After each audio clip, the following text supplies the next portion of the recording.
तो बच्चों आज हम आपके लिए लेकर के आए हैं ऑर्गेनिक केमिस्ट्री का लेक्चर नंबर 3 और इस लेक्चर में हमें मुख्य रूप से क्या पढ़ना है बच्चों, आईयूपीएसी नामकरण के बारे में। तो अभी तक हमने 2 लेक्चर फिनिश कर दिए हैं, ये हमारा नया लेक्चर है। हमने फंडामेंटल बातें जो थी, बेसिक चीजें थी, हमने बेसिक सारे कंप्लीट कर लिए बेटा। कई बच्चे बोलते हैं सर बेसिक से पढ़ना है, तो बेसिक जो होता है 1 डिग्री कार्बन क्या है, 2 डिग्री कार्बन क्या है, sp कार्बन क्या है, sp3 कार्बन क्या है, सिग्मा बंध क्या है, पाई बंध क्या है, विस्तृत संरचना सूत्र क्या है, संगणित संरचना सूत्र क्या है, समझ रहे ना। असंतृप्तता की कोटि क्या होती है, बात समझ में आ रही है। कार्बनिक यौगिकों का वर्गीकरण क्या होता है, एलिफेटिक यौगिक क्या होता है, एरोमेटिक यौगिक क्या होता है, एल्केन क्या होते हैं, संतृप्त क्या होता है, असंतृप्त क्या होता है, ठीक है। तो ये सारी बातें हम पढ़ चुके हैं। समचक्री क्या होता है, विषम चक्री क्या होता है, ये सब हम पढ़ चुके हैं बेटा। अब हमें वहां से आगे बढ़ना है। फंडामेंटल हम कंप्लीट कर चुके हैं। अब हम आएंगे बच्चों आईयूपीएसी नामकरण पे। किस पर आएंगे, आईयूपीएसी नामकरण। तो अब हमें आज जो स्टार्ट करना है वो आईयूपीएसी नोमेनक्लेचर से स्टार्ट करना है। आईयूपीएसी नोमेनक्लेचर में आईयूपीएसी का फुल फॉर्म होता है इंटरनेशनल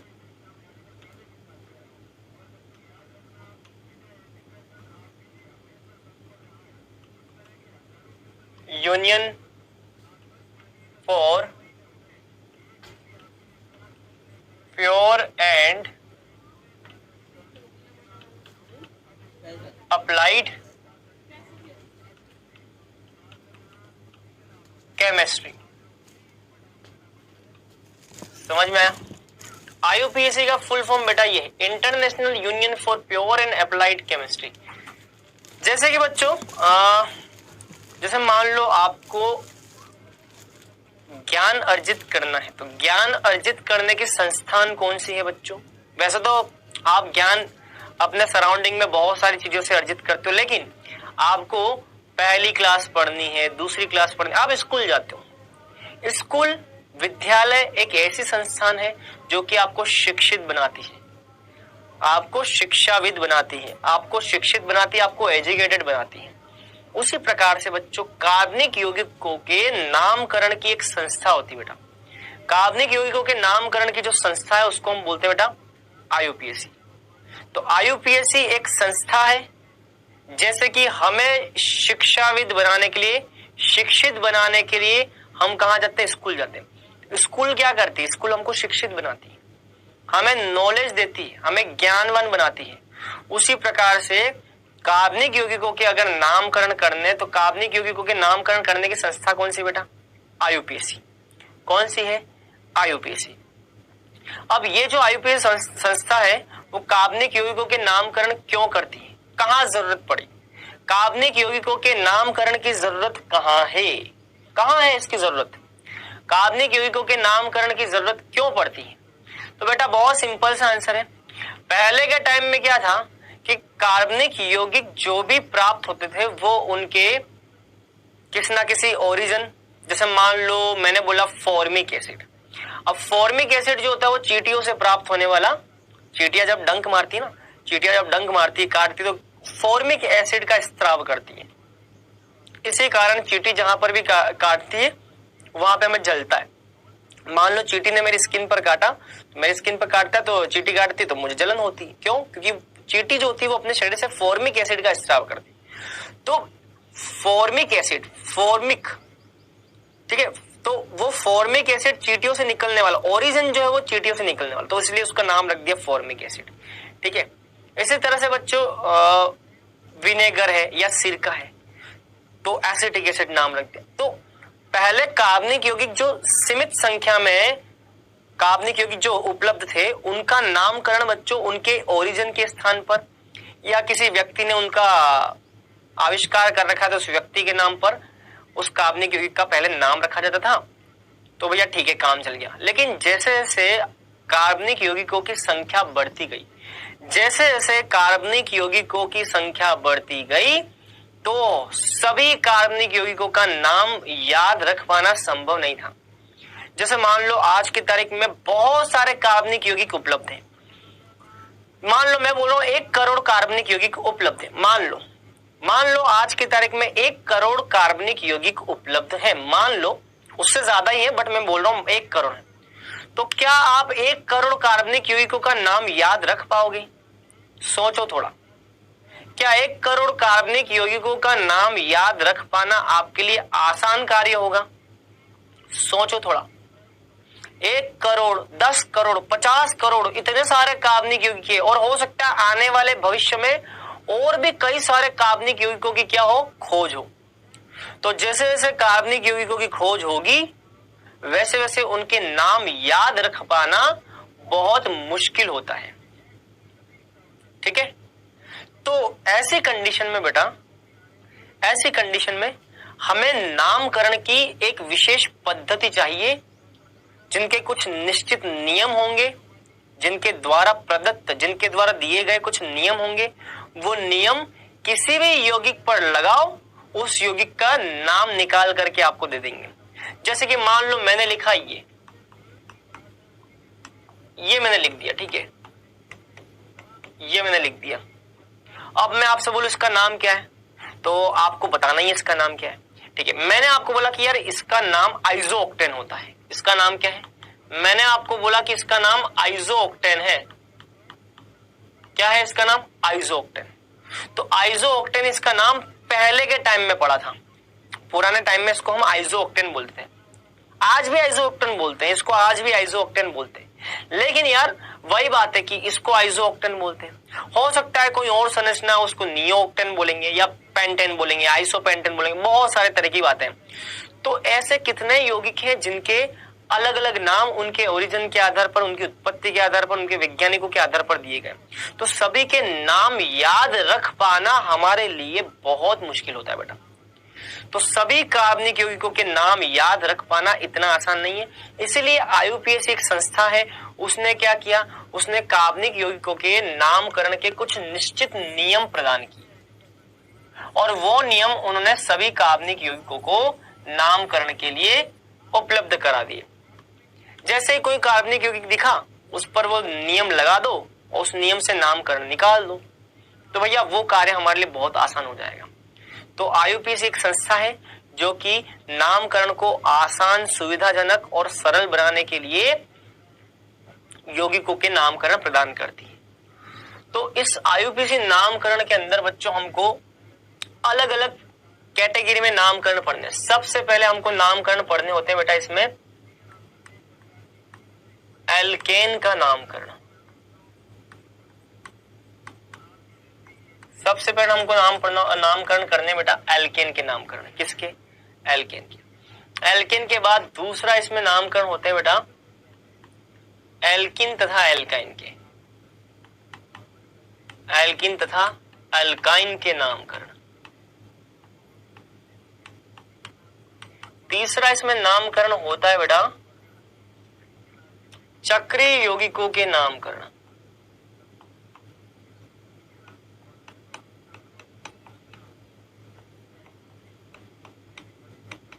चौथा इसमें नामकरण होता है बेटा क्रियात्मक समूह युक्त यौगिकों के नामकरण।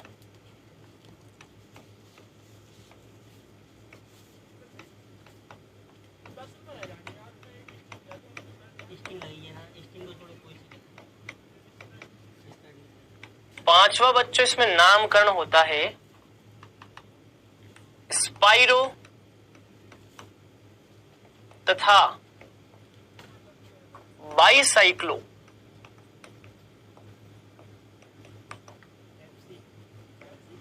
यौगिकों का नामकरण।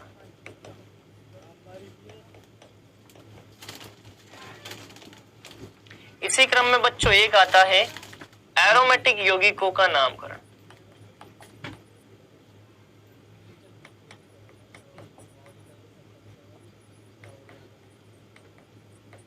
बात समझ में आई?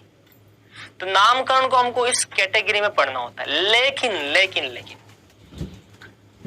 सभी को अलग अलग पढ़ने से अच्छा है कि मैं आपको एक कॉमन नियम बताऊं और वो कॉमन नियम कोई भी कैटेगरी का नामकरण हो सब पे लागू हो जाए।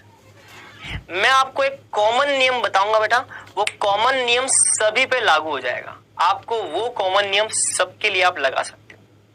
चाहे एल्केन का नामकरण हो तब भी आप वो नियम लगा सकते हो, चाहे एल्किन एल्काइन का नामकरण हो तब भी आप वो नियम लगा सकते हो, चाहे चक्रीय यौगिकों का नामकरण हो तब भी आप वो नियम लगा सकते हो, चाहे क्रियात्मक समूह का नाम हो तब भी वो आप नियम लगा सकते हो, चाहे स्पाइरो और बाईसाइक्लो स्पाइरो चाहे स्पाइरो और बाईसाइक्लो यौगिकों का नामकरण हो तब भी आप वो नियम लगा सकते हो, चाहे एरोमेटिक यौगिक का नामकरण हो तब भी आप वो नियम लगा सकते हो।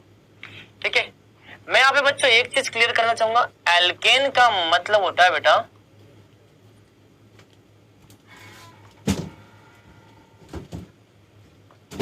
एल्केन का मतलब होता है जिनका सूत्र CN। एल्केन का मतलब होता है बेटा जिनका सूत्र CnH2n+2 होता है। यदि आपसे कोई बोले कि एल्केन क्या है, एल्केन का मतलब CnH2n+2। जैसे कि उदाहरण n का मतलब क्या है, यहाँ पे n का मतलब आप कोई भी पूर्णांक संख्या 1 2 3 4 पूर्णांक संख्या की आप बात कर सकते हैं। n मतलब की पूर्णांक संख्या। तो उदाहरण जैसे कि मान लो n का मान मान लो आपने 1 रख दिया। अब n का मान 1 रखोगे तो क्या बनेगा बेटा, n का मान 1 + 2 ये कितना हो गया,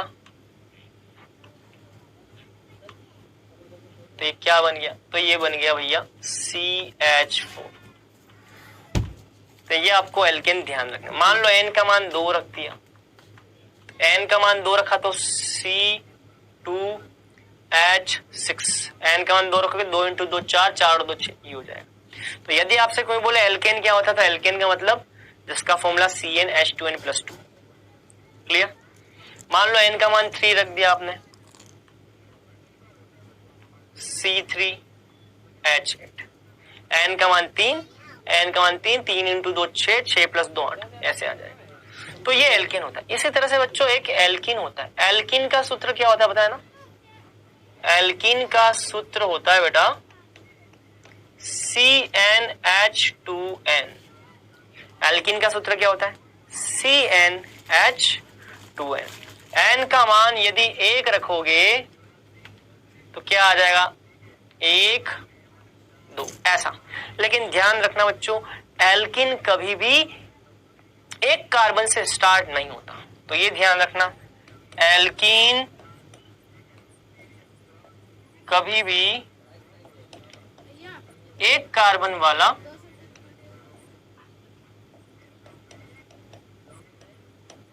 नहीं होता। क्योंकि एल्कीन का मतलब क्या है, एल्कीन का मतलब है कार्बन कार्बन के बीच में क्या होना चाहिए, द्विबंध। एल्कीन का मतलब है कार्बन कार्बन के बीच में द्विबंध होना चाहिए। अगर मान लो किसी फॉर्मूले में एक ही कार्बन है तो कार्बन कार्बन द्विबंध तो आपको कभी देखने को मिलेगा ही नहीं वहां पे, तो ये संभव नहीं, ये एल्कीन कभी नहीं हो सकती। तो यदि किसी फॉर्मूले में एक ही कार्बन है तो वहां पर वो एक कार्बन का कभी एल्कीन नहीं हो सकता, क्योंकि एल्कीन के लिए कम से कम 2 कार्बन होना आवश्यक है। तो इसका मतलब एल्कीन कहां से स्टार्ट होगा, एल्कीन 2 कार्बन से स्टार्ट होगा, तो C2H4 हो जाएगा। n का मान 3 तो C3H6 हो जाएगा। तो ये होता है बेटा एल्कीन। अच्छा, इसी तरह से एक होता है एल्काइन। एल्काइन का मतलब क्या, एल्काइन का मतलब है बेटा CnH2n-2। मतलब कि यदि n का मान 1 रख दिया, एल्काइन का मतलब क्या, एल्काइन का मतलब कार्बन कार्बन के बीच में क्या होना चाहिए, ट्रिपल बॉन्ड होना चाहिए। कार्बन कार्बन के बीच में ट्रिपल बॉन्ड होना चाहिए। अब भैया ये ट्रिपल बॉन्ड आने के लिए कार्बन कार्बन के बीच में ट्रिपल बॉन्ड की हम अगर बात करें तो कम से कम कितने कार्बन होने चाहिए, 2। कार्बन कार्बन के बीच में ट्रिपल बॉन्ड आप कब दिखा पाओगे, जब यौगिक में कम से कम 2 कार्बन होंगे। मतलब कि एक कार्बन वाला कभी भी भैया एल्काइन संभव नहीं है। ठीक है, चलो n बराबर 2 लिखे अगर, तो n बराबर 2 लिखे तो C2 यहां पे क्या आ जाएगा H2 ये आ जाएगा। 2 रखोगे तो 2 इंटू 2 4, 4 में से 2 गए तो 2। N का मान अगर 3 रखे तो C3H4, N का मान 4 रखे तो C4H6 चलता रहेगा। तो ये बच्चों होते हैं एल्केन, एल्कीन और एल्काइन। तो बच्चों ये बात ध्यान रखना है कि एल्केन, एल्कीन और एल्काइन की फॉर्मूला, इन सूत्रों को संतुष्ट करने वाले जो भी यौगिक हैं वो उनके अनुसार एल्कीन हो जाएंगे, फिर एल्काइन और एल्कीन ये बन जाएंगे। तो ये एल्केन, एल्कीन, एल्काइन के बारे में मुझे बताना था। तो इन एल्केन, एल्कीन और एल्काइन इनके नामकरण हमको देखेंगे। चक्रीय यौगिक आपको बताइए साइक्लिक, जैसे कि मान लो ये साइक्लिक यौगिक, चक्री ऐसे यौगिक, या मान लो इस टाइप के यौगिक, इनके नामकरण की हम बात करते हैं। या मान लो मैंने कहीं ये लिखा, ये भी चक्रीय यौगिक है, इसका नामकरण। क्रियात्मक समूह युक्त यौगिकों का नामकरण। क्रियात्मक समूह आपको बताइए, जैसे मान लो मैंने लिखा CH3 CH2OH, ये क्रियात्मक समूह। तो क्रियात्मक समूह युक्त यौगिक का नामकरण कैसे करते हैं वो हम यहाँ पे देखेंगे। इसी प्रकार से एक स्पाइरो होता है और एक बाइसाइक्लो होता है। स्पाइरो बाइसाइक्लो क्या है ये मैं आगे पढ़ाऊंगा, आगे पढ़ाया जाएगा। जब क्रियात्मक समूह हो जाएंगे तो फिर स्पाइरो और बाइसाइक्लो पढ़ेंगे हम, आगे पढ़ाया जाएगा। तो मेरी आपसे रिक्वेस्ट है कि आप तब तक कोई भी मुझसे स्पाइरो क्या है और बाइसाइक्लो क्या है इस पे क्वेश्चन ना पूछे। तो ये आगे आपको पढ़ाया जाएगा, आएगा आगे। एरोमेटिक यौगिक क्या होते हैं? तो एरोमेटिक यौगिक मैंने आपको बता ही दिए, जैसे कि बेंजीन, ये बेंजीन, जैसे कि नेफ्थेलिन, ये मैं आपको बता ही चुका हूं। तो इन एरोमेटिक यौगिक बेंजीन, नेफ्थेलिन, इनके नामकरण कैसे होते हैं वो हम देखेंगे। तो ये बच्चों इस क्रम में हमको जाना है। लेकिन मैं फिर आपको बोल रहा हूं, चाहे एल्केन हो, चाहे एल्कीन हो, चाहे एल्काइन हो, चक्रीय यौगिक हो, क्रियात्मक समूह वाले यौगिक हो, स्पाइरो हो, बाइसाइक्लो, एरोमेटिक हो, सबके लिए मैं आपको कॉमन फॉर्मूला, कॉमन नियम में आपको लिखवाने वाला हूं। चलिए, तो आईयूपीएसी नामकरण के क्या क्या नियम है, तो यहाँ पे नियम लिखने हैं। किसी भी यौगिक का आईयूपीएसी नामकरण करने के लिए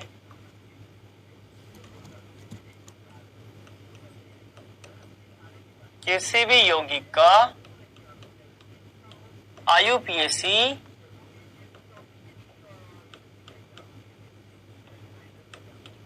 नामकरण करने के लिए निम्न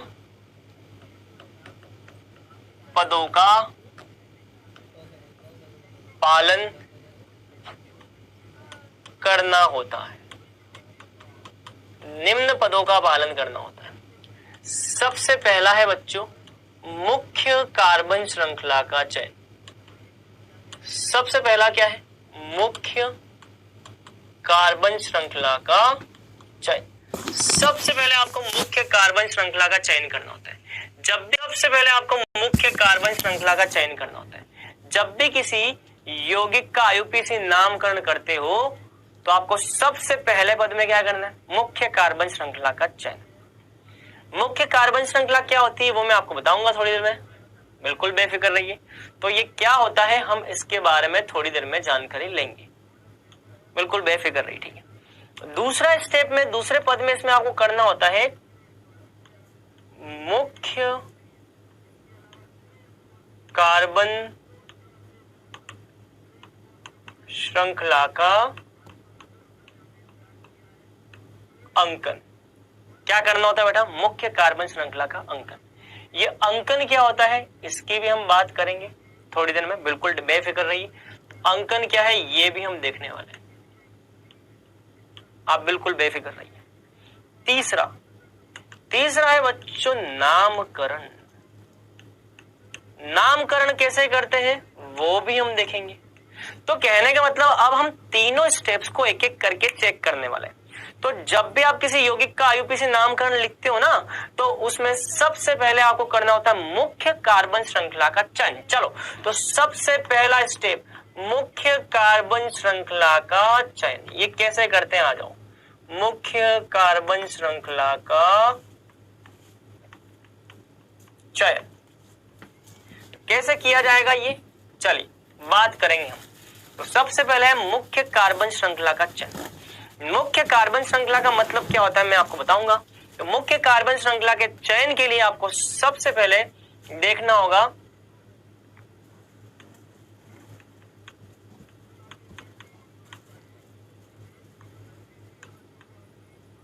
इस नियम का सबसे पहला पॉइंट है बेटा,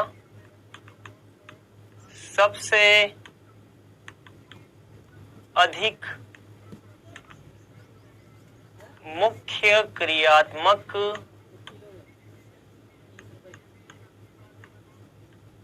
समूह युक्त कार्बन श्रृंखला। सबसे अधिक मुख्य क्रियात्मक समूह युक्त कार्बन श्रृंखला। सबसे पहले हमको ये देखना है मुख्य कार्बन श्रृंखला के चयन के लिए सबसे पहले हमें देखना है सबसे अधिक मुख्य क्रियात्मक समूह युक्त कार्बन श्रृंखला। अभी समझाऊंगा, आएगा, ठीक है, अभी सब समझाऊंगा, बिल्कुल बेफिक्र रहिए। फिर हमें देखना होगा, ठीक है, फिर हमें देखना होगा सबसे अधिक बहुबंध वाली कार्बन श्रृंखला क्या होता है अभी मैं आपको बताऊंगा, सब आएगा, ठीक है। अभी रुक जाओ, अभी मैंने समझाना चालू नहीं किया बेटा। एक बात ध्यान रखना, मैं आपसे फिर रिक्वेस्ट कर रहा हूं, अभी मैंने कोई भी पॉइंट 1% भी समझाना चालू नहीं किया, तो आप बिल्कुल बेफिक्र रहें। अगर आपके दिमाग में चल रहा है कि सर हमको समझ में ही नहीं आ रहा है क्या हो रहा है, क्या लिख रहा हो, अभी मैंने समझाना चालू किया ही नहीं। मैं जिस टाइम समझाना चालू करूंगा तो आपको बोल दूंगा हाँ भाई अब हम समझने का काम करते हैं, तो आप तब बिल्कुल एकदम अटेंशन से बैठ जाना। अभी आप केवल लिखने का काम करो, अभी आप केवल नोट्स बनाने का काम करो। अभी मैं आपको जैसे एक बार नोट्स बनवा दूंगा ना, उसके बाद में मैं आपको पूरा समझाऊंगा कि भैया होता क्या, वो क्या बीमारी है, ये क्या बीमारी, वो अभी हम देखेंगे। इसके बाद में जो भी आएगा वो देखेंगे। तो एक बार हम लिख लेते हैं, फिर हम सारा समझेंगे। सबसे अधिक बहुबंध वाली कार्बन श्रृंखला, ठीक है। जब ये हो जाए तो फिर उसके बाद में आता है सबसे ज्यादा कार्बन संख्या वाली कार्बन श्रृंखला। चलो बहुत अच्छी बात है। उसके बाद आ जाएगा सबसे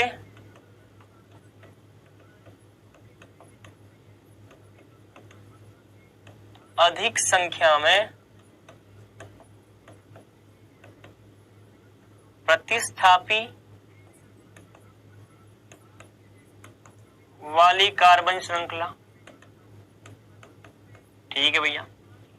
उसके बाद आ जाएगा बेटा, ये हो जाएगा। उसके बाद आ जाएगा बेटा, ठीक है, सबसे अधिक संख्या में प्रतिस्थापी वाली कार्बन श्रृंखला। और उसके बाद आ जाएगा बेटा आपका अंकन नियम। क्या आ जाएगा?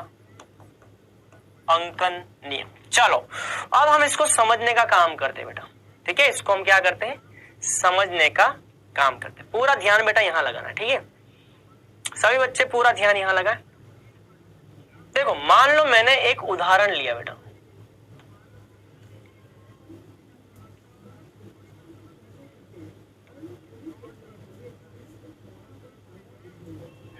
चलो मैंने ये उदाहरण लिया, चलो ये उदाहरण लिया, ठीक है, ठीक है। ये उदाहरण मैंने ले लिया बेटा, और इसमें मैंने यहां पे कार्बन लिख लिया। चलो मैंने ये उदाहरण लिख लिया। अब मैंने आपसे बोला कि इसका आप आईयूपीएसी नामकरण मुझे करके बताओ। मैंने आपसे क्या बोला, इसका मुझे करना है आईयूपीएसी नामकरण। देखो क्या लिखा है, किसी भी यौगिक का आईयूपीएसी नामकरण करने के लिए निम्न पदों का पालन करना होता है। सबसे पहले पद में क्या है, मुख्य कार्बन श्रृंखला का चयन। तो सबसे पहले मुझे इस यौगिक का नामकरण करने के लिए सबसे पहले मुझे मुख्य कार्बन श्रृंखला का चयन करना होगा। इस यौगिक का नामकरण करने के लिए सबसे पहले मुझे मुख्य कार्बन श्रृंखला का चयन करना होगा। ये मुख्य कार्बन श्रृंखला क्या होती है, चलो क्या लिखा है, सबसे अधिक मुख्य क्रियात्मक समूह युक्त कार्बन श्रृंखला।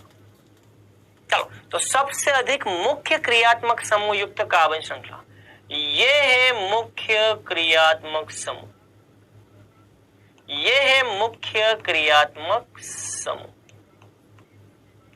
इस क्रियात्मक समूह का नाम क्या है, कार्बोक्सिलिक अम्ल। क्या बोलते हैं बेटा इसको, कार्बोक्सिलिक अम्ल। तो सबसे पहले हम क्या देखते हैं बेटा, मुख्य क्रियात्मक समूह की अधिक संख्या वाली कार्बन श्रृंखला, सबसे अधिक मुख्य क्रियात्मक समूह वाली कार्बन श्रृंखला। तो भैया ये क्रियात्मक समूह, इस क्रियात्मक समूह को शामिल करते हुए सबसे बड़ी कार्बन श्रृंखला हमको देखनी है। तो भैया इस क्रियात्मक समूह को शामिल करते हुए ये क्रियात्मक समूह ये है, ये। तो आप देख सकते हो इस क्रियात्मक समूह को अगर मैं लेता हूं तो 1 2 3 4 5 6 7, अगर मैं ये वाली कार्बन श्रृंखला को मुख्य कार्बन श्रृंखला मानता हूं तो इसमें क्रियात्मक समूह है और उसमें टोटल कार्बन कितने हैं, 1 2 3 4 5 6 7 कार्बन है। चलो इस वाली श्रृंखला में, सीधी श्रृंखला में 7 कार्बन है। चलो हो सकता है किसी के दिमाग में ऐसा आ जाए कि सर मैं तो ये वाली कार्बन श्रृंखला लेना चाहता हूं, ये वाली। किसी के दिमाग में हो सकता है सर मैं तो ये वाली कार्बन श्रृंखला लेना चाहता हूं, ये वाली मुख्य कार्बन श्रृंखला लेना चाहता हूं। इस वाली कार्बन श्रृंखला में कितने कार्बन है, 1 2 3 4 5 6 कार्बन है ना, इसमें 6 कार्बन है।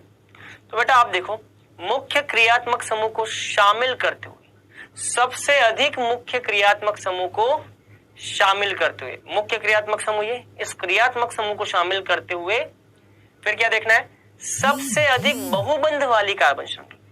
क्रियात्मक समूह को शामिल कर लिया, अब इसके बाद में आपको देखना है बहुबंध, द्विबंध या त्रिबंध कहीं पे। बहुबंध का मतलब होता है बेटा द्विबंध या त्रिबंध, बहुबंध का मतलब है द्विबंध या त्रिबंध देखने। तो क्रियात्मक समूह को शामिल कर लिया, अब आपको देखना है द्विबंध या त्रिबंध वाली कार्बन श्रृंखला। इसमें कहीं द्विबंध या त्रिबंध दिख रहे हैं क्या, नहीं दिख रहे, तो इसका मतलब इस वाले नियम को हमको पालन नहीं करना। चलो अब आ जाओ इस पे, अगर ये वाला नियम लागू नहीं हो पाता तो इसके बाद में इस पे आ जाओ, सबसे ज्यादा कार्बन संख्या वाली कार्बन श्रृंखला। तो देखो ये सीधी कार्बन श्रृंखला कितने कार्बन वाली है, 7 कार्बन वाली, और ये वाली कार्बन श्रृंखला कितने कार्बन वाली है, 6 कार्बन वाली। तो सबसे ज्यादा कार्बन संख्या वाली कार्बन श्रृंखला कौन सी, ये सबसे ज्यादा कार्बन वाली कार्बन श्रृंखला कौन सी है, ये। मतलब कि ये हो जाएगी बेटा क्या, इसी को हम बोल देंगे मुख्य कार्बन श्रृंखला, ये हो जाएगी मुख्य कार्बन श्रृंखला। तो ये जो सीधी श्रृंखला है ना बेटा, यही हो जाएगी मुख्य कार्बन श्रृंखला। इस तरीके से हम मुख्य कार्बन श्रृंखला का चयन करते हैं। चलो और बात करते हैं, और उदाहरण देखते हैं, आ जाओ और उदाहरण देखेंगे, आ जाओ। मान लीजिए मैंने ये लिखा CH2 CH CH3 CH CH3 CH2 CH3 और यहां पे CH3। चलो इसकी बात करते हैं हम, ठीक है बेटा। चलो अब यहां पे मुझे इस यौगिक का नाम लिखने के लिए सबसे पहले क्या करना है, किसी भी यौगिक का नाम लिखने के सबसे पहले मुख्य कार्बन श्रृंखला का चयन करना है। किसका चयन करना है बेटा, मुख्य कार्बन श्रृंखला का चयन। किसका चयन करना है, मुख्य कार्बन श्रृंखला का चयन। मुख्य कार्बन श्रृंखला का चयन कैसे करते हैं, सबसे अधिक क्रियात्मक समूह युक्त कार्बन श्रृंखला। इस पूरी श्रृंखला में कहीं क्रियात्मक समूह दिखाई दे रहे क्या, तो यहाँ पे क्रियात्मक समूह कितने हैं, यहाँ पे क्रियात्मक समूह नहीं है। चलो क्रियात्मक समूह तो नहीं है, ठीक है। अब आगे सबसे अधिक बहुबंध वाली कार्बन श्रृंखला। बहुबंध मतलब कि द्विबंध या त्रिबंध। क्या यहाँ पे कहीं भी आपको द्विबंध त्रिबंध दिख रहे हैं, यहाँ पे द्विबंध और त्रिबंध भी नहीं है, मतलब कि बहुबंध भी नहीं। चलो ये बहुबंध भी नहीं। तीसरा, सबसे ज्यादा कार्बन संख्या वाली कार्बन श्रृंखला। चलो सबसे ज्यादा कार्बन वाली कार्बन श्रृंखला, चलो सबसे ज्यादा कार्बन वाली कार्बन श्रृंखला कौन सी, मुझे तो ये दिखाई दे रही है। देखो इसमें सबसे ज्यादा कार्बन आ रहे हैं, 1 2 3 4 5 6 7 कार्बन आ रहे हैं। तो इस कार्बन श्रृंखला में कितने कार्बन है, 7 कार्बन।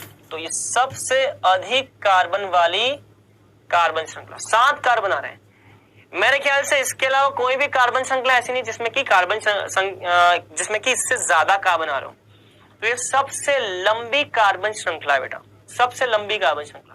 इसका मतलब ये वाला जो पॉइंट है इस पॉइंट के आधार पर आप मुख्य कार्बन श्रृंखला का चयन कर सकते हो। सबसे ज्यादा कार्बन संख्या वाली कार्बन श्रृंखला, तो सबसे ज्यादा कार्बन संख्या वाली कार्बन श्रृंखला कौन सी? यही हो जाएगी बेटा आपकी मुख्य श्रृंखला। तो इस तरीके से आपको करना। चलो एक और उदाहरण देखते हैं, आओ एक और उदाहरण देखेंगे, आ जाओ। CH3 CH CH CH CH3 CH3 तो 1 2 3 4 5। चलो ये एग्जाम्पल देखते हैं बेटा, इस एग्जाम्पल को देखते हैं। इस एग्जाम्पल में हमें क्या करना है? इसका आईयूपीएसी नामकरण करना। अब इसका आईयूपीएसी नामकरण करना है तो सबसे पहले आप क्या करेंगे? किसी भी यौगिक का आईयूपीएसी नामकरण करने के लिए सबसे पहले आप मुख्य कार्बन श्रृंखला का चयन करेंगे। सबसे पहले मुख्य कार्बन श्रृंखला का चयन। चलो मुख्य कार्बन श्रृंखला के चयन के लिए सबसे पहले क्रियात्मक समूह देखते हैं। क्या यहाँ पे कोई क्रियात्मक समूह है? नहीं, तो यहाँ पे क्रियात्मक समूह नहीं, हटाओ। चलो दूसरा क्या देखना है? सबसे अधिक संख्या में बहुबंध वाली कार्बन श्रृंखला। बहुबंध मतलब कि द्विबंध त्रिबंध। क्या यहाँ कहीं भी द्विबंध त्रिबंध दिखाई दे रहा है? यहाँ पे द्विबंध त्रिबंध बहुबंध नहीं है, हटाओ। इसके आधार पर भी आंसर नहीं आएगा। अगर इसके आधार पर भी आंसर ना आए तो फिर ये देखना, सबसे ज्यादा कार्बन संख्या वाली कार्बन श्रृंखला। सबसे ज्यादा कार्बन संख्या वाली कार्बन श्रृंखला। अगर मैं सीधी कार्बन श्रृंखला की बात करूं तो इस कार्बन श्रृंखला में 1 2 3 4 5 5 कार्बन है, 5 कार्बन है। और यदि मैं इस तरीके से जाऊं, इस तरीके से ऐसे जाऊं तो यहां पे कितने कार्बन है?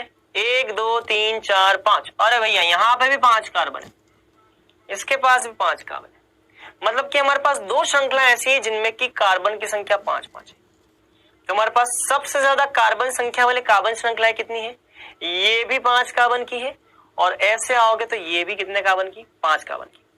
मतलब कि ये भी मुख्य श्रृंखला हो सकती है और ये भी हो सकती है।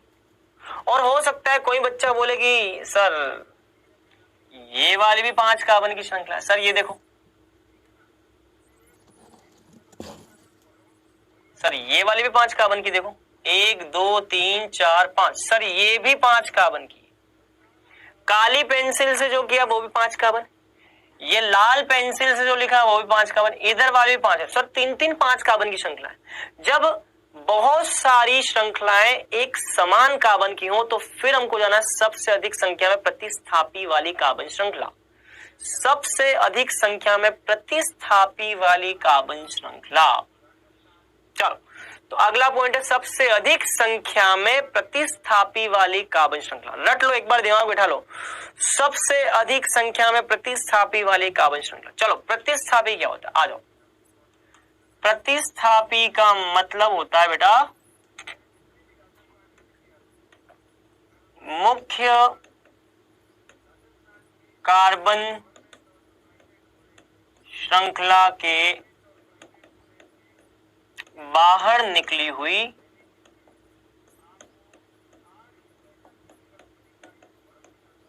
पार्श्व श्रृंखला।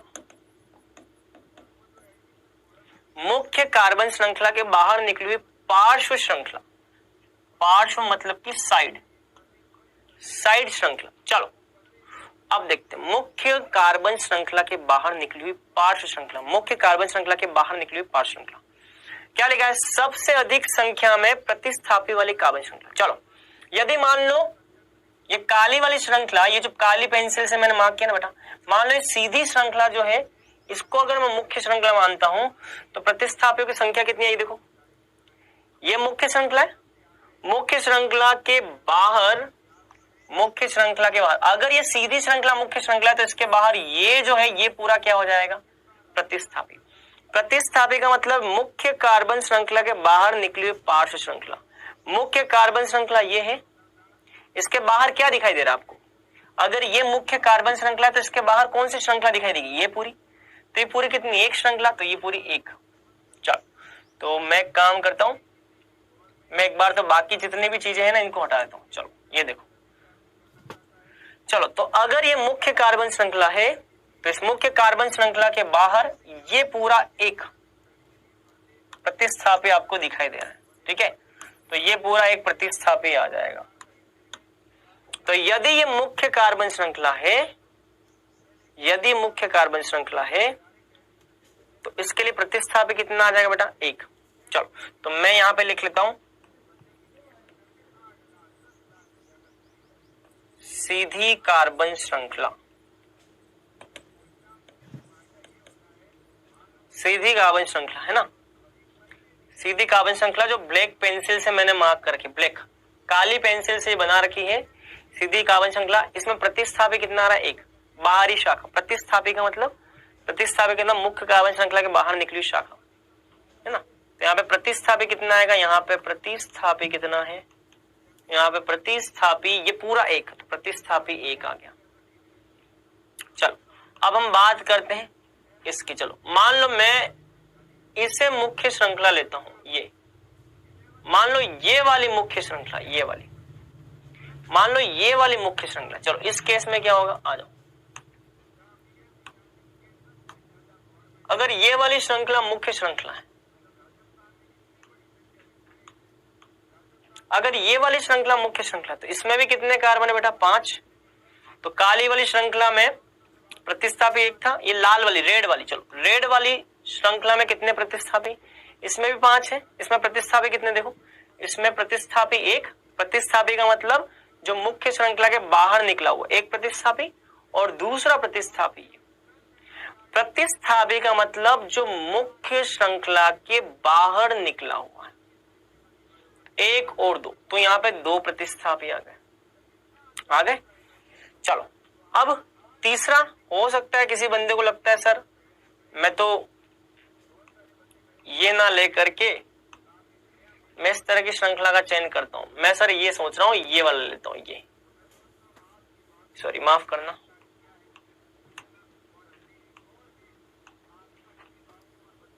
तो कार्बन श्रृंखला ऐसे ले लेते हैं, ये ऐसे।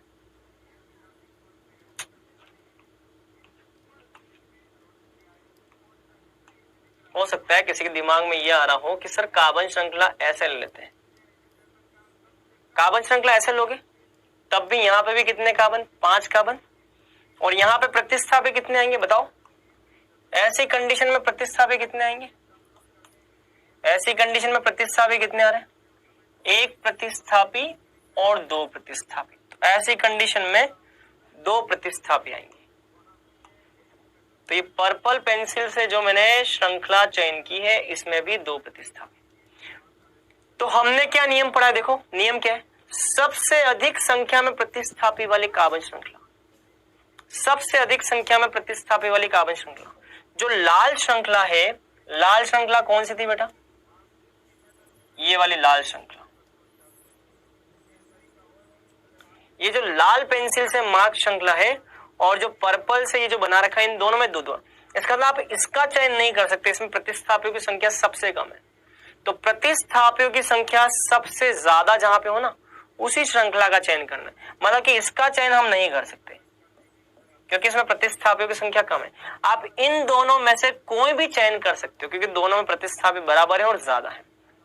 तो आप इसका मतलब लाल और पर्पल में से कोई भी चयन कर सकते हो। मैं काम करता हूं लाल और पर्पल में से कोई भी ले, मान लो मैंने ये पर्पल ली, तो ये मुख्य श्रृंखला हो जाएगी। तो मुख्य श्रृंखला का चयन बच्चों ऐसे ही करते हैं। मुख्य श्रृंखला के लिए सबसे पहले आप सबसे ज्यादा क्रियात्मक समूह जिस कार्बन श्रृंखला में उसको मुख्य श्रृंखला बोलोगे, फिर उसके बाद में बहुबंधों की संख्या देखोगे, फिर उसके बाद में सबसे ज्यादा कार्बन की संख्या वाली जो कार्बन श्रृंखला है उसका मुख्य श्रृंखला बोलोगे, फिर प्रतिस्थापियों की संख्या देखोगे, अगर ये भी 2 जगहों से सेम आ रही तो ये देखोगे, फिर उसके बाद में अंकन नियम की बात करोगे। चलो अब आते हैं बच्चों अगले पॉइंट पे। मुख्य कार्बन श्रृंखला का चयन कैसे करते हैं समझ में आ गया। मुख्य कार्बन श्रृंखला का चयन हमको समझ में आ गया। चलिए अब मुख्य कार्बन श्रृंखला के चयन के बाद में अब हमको देखना है मुख्य कार्बन श्रृंखला का अंकन कैसे करते हैं। चलिए तो पॉइंट नंबर 2, मुख्य कार्बन श्रृंखला का अंकन, अंकन कैसे करते हैं। ठीक है, मुख्य कार्बन श्रृंखला के अंकन के भी कुछ नियम है। तो ये है प्रथम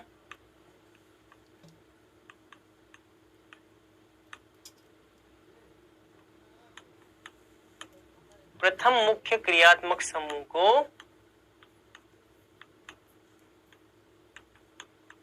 निम्नतम अंकन, प्रथम मुख्य क्रियात्मक समूह को निम्नतम अंकन मिलना चाहिए। ठीक है भैया। उसके बाद क्रियात्मक समूह के सभी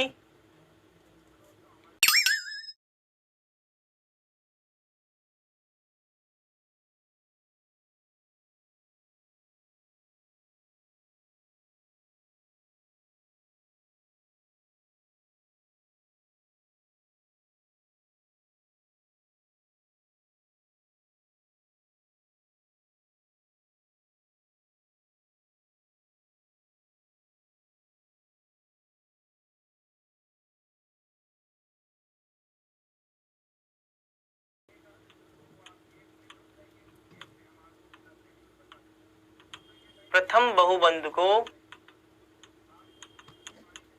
निम्नतम अंकन, उसके बाद सभी बहुबंधों के लिए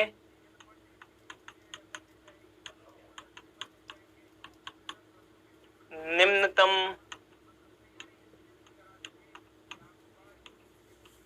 अंकन समूह। उसके बाद आता है बेटा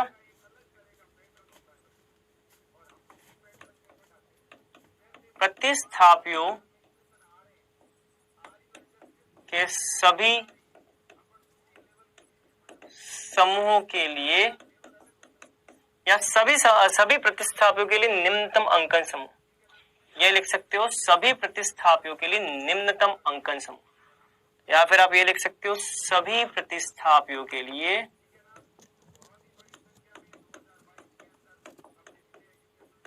निम्नतम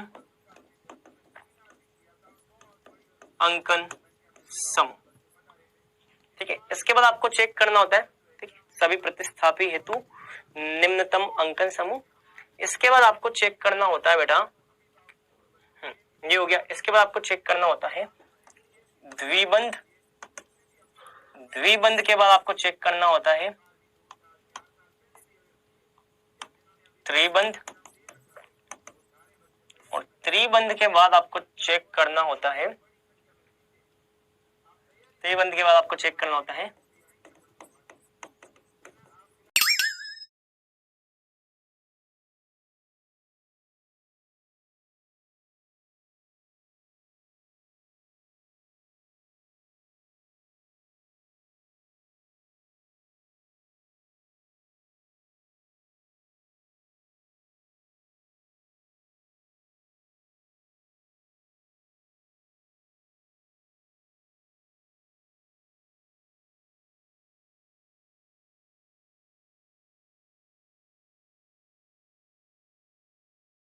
इसके बाद में आप लिखना प्रथम प्रतिस्थापी के लिए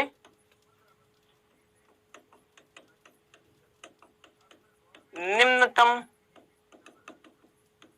अंकन, और उसके बाद में लिखना आपको सभी प्रतिस्थापियों के लिए निम्नतम अंकन समूह, उसके बाद द्विबंध, त्रिबंध और प्रतिस्थापी हेतु अंग्रेजी वर्णमाला का क्रम।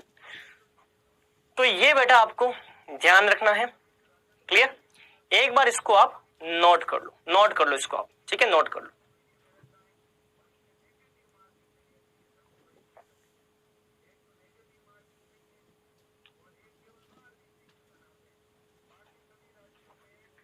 चलिए, तो अब हम इसको समझने का प्रयास करते हैं बेटा, ये क्या होता है। चलो, जैसे कि मान लो मैंने आपको उदाहरण दिया ये वाला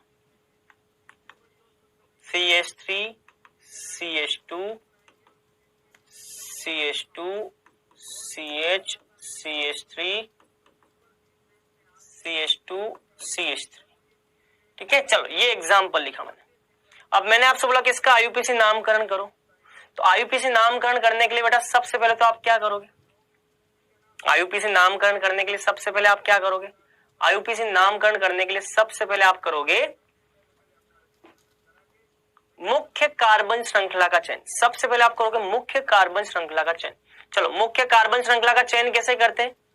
सबसे अधिक मुख्य क्रियात्मक समूह वाली कार्बन श्रृंखला। चलो यहां पे क्या कोई क्रियात्मक समूह है? नहीं, यहां पे क्रियात्मक समूह नहीं, यहां पे क्रियात्मक समूह नहीं। चलो फिर उसके बाद में क्या आएगा?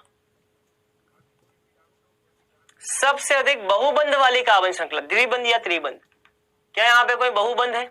क्या यहां पे कोई द्विबंध त्रिबंध है? नहीं, बहुबंध भी नहीं है, यहां पे बहुबंध भी नहीं है।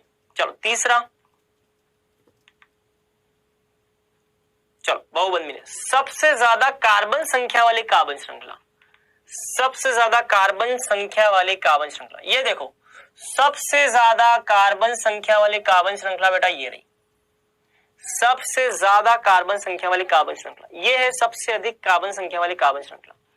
तो ठीक है, मुख्य श्रृंखला का चयन हो गया। चलो सबसे पहला मुख्य श्रृंखला का चयन हो गया, मुख्य श्रृंखला का चयन हमने कर लिया।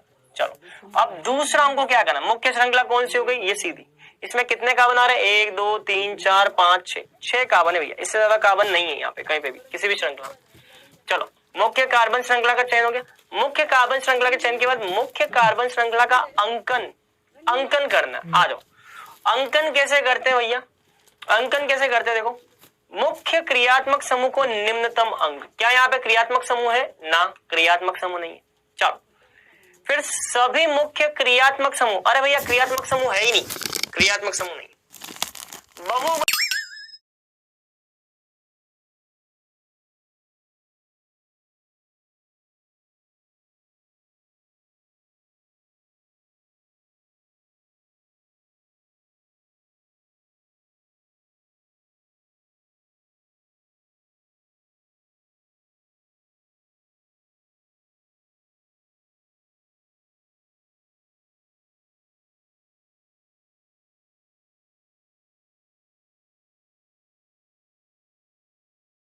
प्रतिस्थापी का मतलब पार्श्व शाखा। प्रतिस्थापी का मतलब क्या? पार्श्व शाखा। पार्श्व शाखा साइड शाखा, मुख्य शाखा के बाहर निकली हुई शाखा। तो प्रतिस्थापी का मतलब क्या होता है? मुख्य शाखा के बाहर निकली शाखा। मुख्य शाखा के बाहर निकली शाखा को हम क्या बोलते हैं? प्रतिस्थापी। ये रही मुख्य शाखा, और मुख्य शाखा के बाहर जो शाखा निकली हुई इसको हम बोलते हैं क्या बेटा? प्रतिस्थापी। क्लियर? चलो तो अब क्या लिखा है देखो, क्या लिखा है देखो, तो हम ये देखें, देखो प्रथम प्रतिस्थापी के लिए निम्नतम अंकन। तो अगर मैं यहाँ पे 1 लिखूंगा तो ये जो पहला प्रतिस्थापी हमको दिखाई दे रहा है उसको अंकन कितना मिलेगा? 4। चलो तो अगर मैं यहां से अंकन करता हूं तो प्रतिस्थापी के लिए निम्नतम अंक कितना आ रहा है? 4 आ रहा है, यहां से 4 आ रहा है। लेकिन मान लो अगर आपने अंकन यहां से किया 1 2 3 4 5 6, अगर आपने अंकन यहां से किया तो यहां से आपको मिलने वाला प्रथम प्रतिस्थापी जो है उसको अंकन क्या मिलेगा? 3 मिलेगा। क्या मिलेगा? 3। तो ऊपर यहां से ये आपका बायां है, इधर हम लिखते हैं बायां और यहां हम लिखते हैं दायां। बाईं तरफ से 1 लिखते हुए जाओगे तो पहले प्रतिस्थापी को 4 मिलेगा, और दाईं तरफ से 1 लिखते हुए जाओगे तो पहले प्रतिस्थापी को 3 मिलेगा। ये तो लिखा पहले प्रतिस्थापी को निम्नतम अंक, कम अंक कहां मिलता है? तो बाईं तरफ से जाओगे तो पहले प्रतिस्थापी को 4 मिलेगा, और दाईं तरफ से आओगे तो पहले प्रतिस्थापी को 3 मिलेगा। दोनों में से निम्नतम कौन सा? ये निम्नतम है, ये निम्नतम है, मतलब कि ये वाला गलत हो जाएगा। और अगर ये वाला गलत है, ब्लैक पेंसिल से किया, ये वाला मतलब कि गलत हो जाएगा, ये गलत हो जाएगा। समझ में आया? ये वाला सही हो जाएगा, बहुत बढ़िया, ये वाला सही हो जाएगा। इसका मतलब अंकन भी हो गया, ये हो गया अंकन, ये अंकन कर लिया, इसका मतलब अंकन भी हमने कर लिया। यहां तक की बात क्लियर? यहां तक की बात समझ में आई? इसका मतलब हमने अंकन भी पूरा कर लिया। चलिए अंकन भी पूरा कर लिया, चलो बहुत अच्छी बात है। एक उदाहरण और देखते हैं अंकन का, अंकन का एक एग्जाम्पल और देखते हैं। CH3 CH द्विबंध CH CH CH3 CH2 CH2 CH3।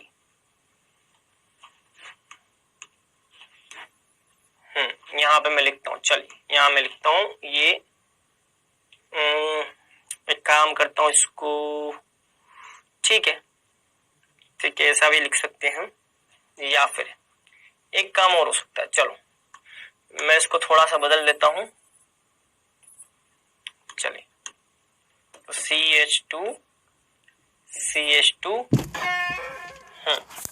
CH द्विबंध CH2। चलो ये करते हैं, आ जाओ यहाँ पे 3 4 5, एक कार्बन और बढ़ा देते हैं, एक कार्बन और बढ़ा देते हैं, तो एक कार्बन और बढ़ाएंगे तो हाँ ठीक है कर सकते हैं, चलिए ठीक है, एक बार इसको करते हैं, आ जाओ।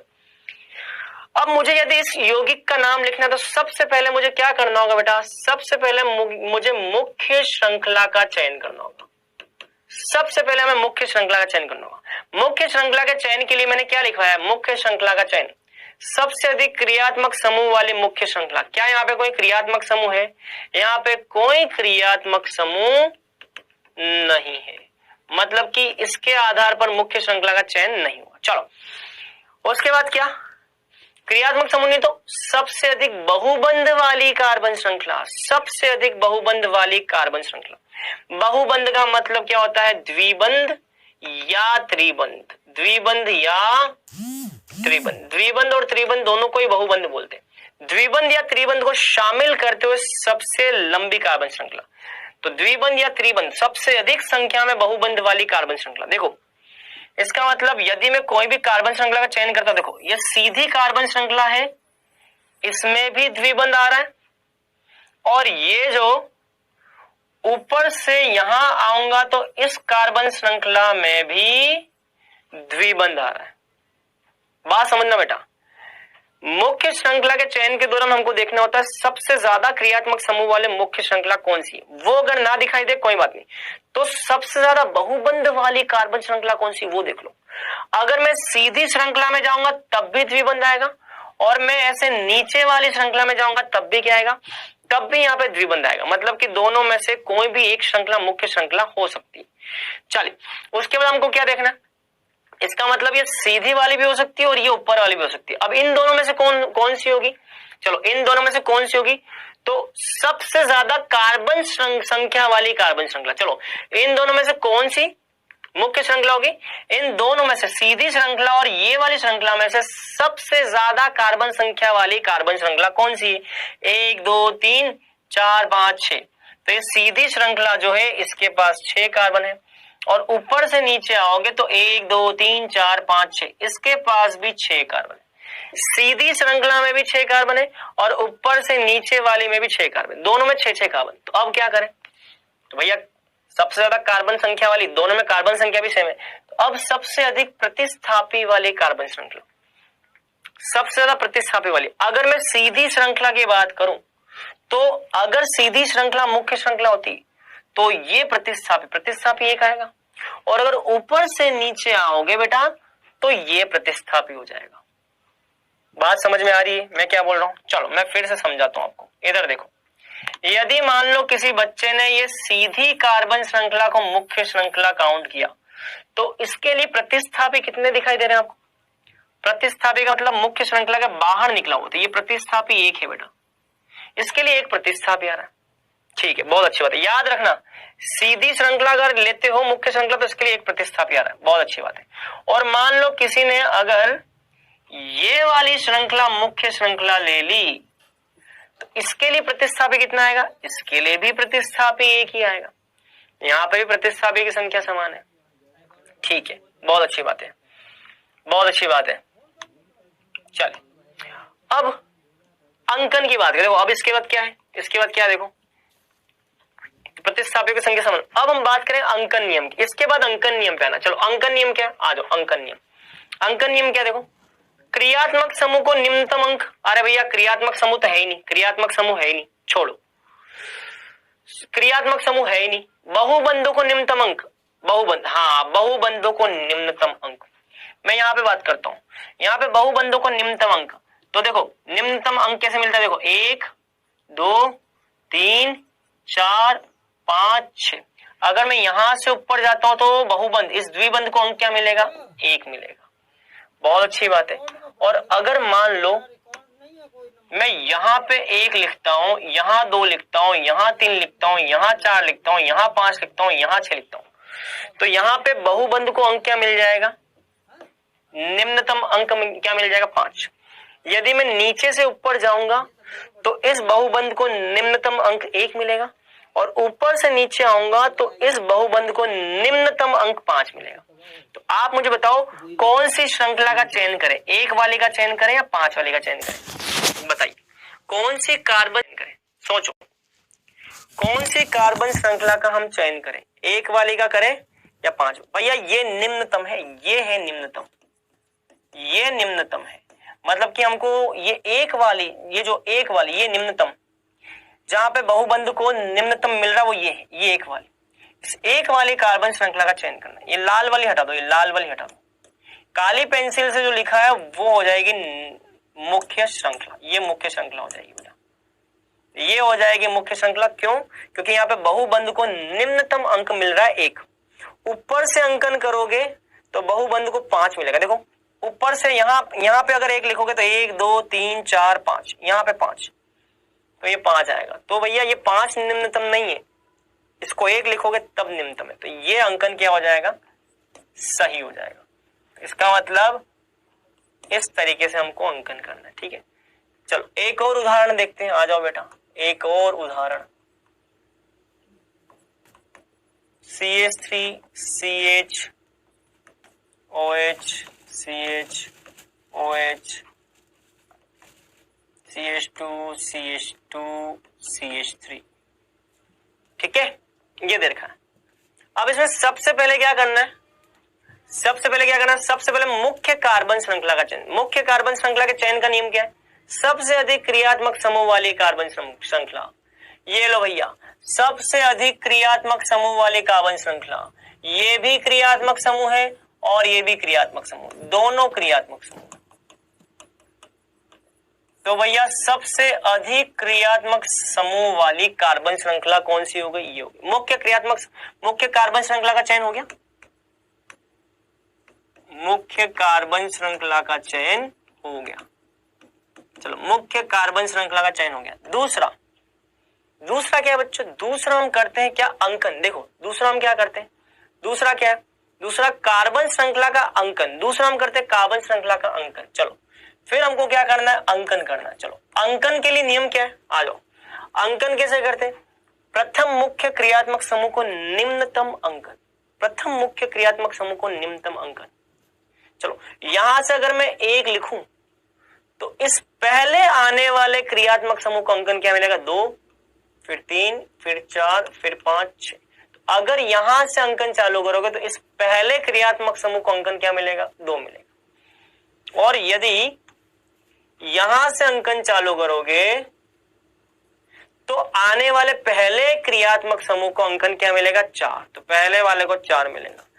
यदि यहां से 1 स्टार्ट करोगे तो पहले वाले को क्या मिलेगा, 4 मिलेगा। तो आप मुझे बताओ कौन सा निम्नतम अंक होगा, 2 वाला या 4 वाला, 1 2, ये वाला अंक निम्नतम है पहले क्रियात्मक समूह को, या फिर यहां से जो अंकन करोगे और पहले क्रियात्मक समूह को जो 4 मिलेगा वो निम्नतम है।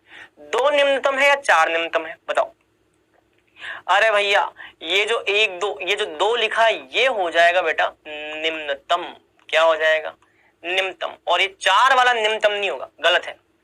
इसका मतलब ये जो 4 वाला जो ऊपर जो लिखा है वो गलत हो जाएगा, ये हो जाएगा अंकन सही। तो इस तरीके से बेटा आपको क्या करना है, अंकन करना है। इस तरीके से हम बेटा अंकन करते हैं। चलिए तो मुख्य कार्बन श्रृंखला का चयन पड़ा, अंकन कैसे करते हैं वो पड़ा। चलिए अब हम बात करेंगे बच्चों आगे की। अब मेरे कुछ क्वेश्चंस के जवाब देने हैं आपको, ठीक है। चलो क्वेश्चन है, निम्न यौगिकों में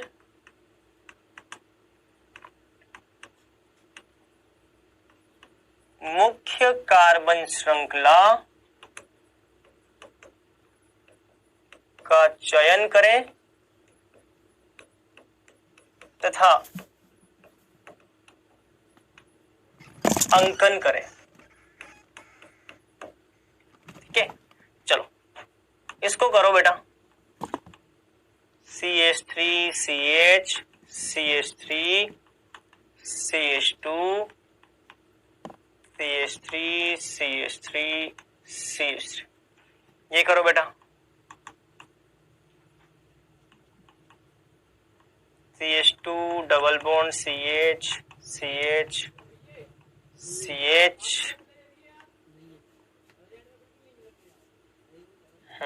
CH double bond CH2 CH2 CH2 CH3। चल तीसरा CH3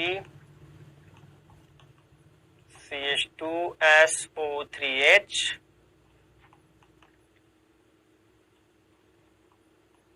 CH2 CH द्विबंध CH2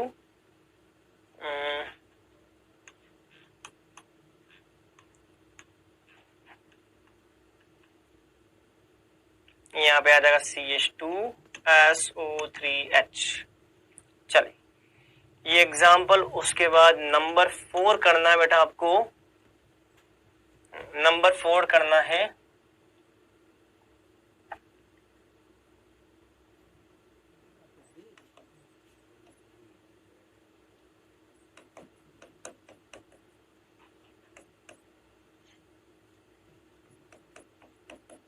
ये करना है। नंबर 5 करें।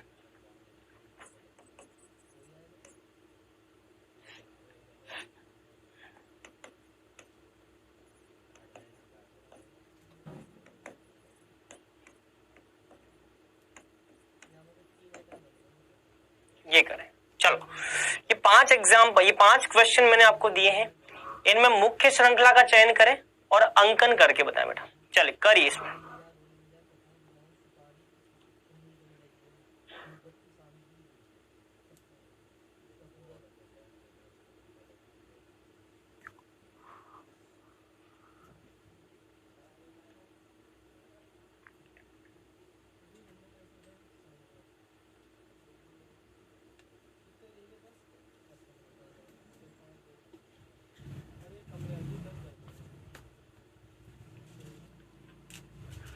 चले पहला करें ट्राई, आ जाओ पहला ट्राई करते हैं। पहला क्या है? CH3 CH। ठीक है, पहला क्वेश्चन आपको दिया है मैंने ये बेटा,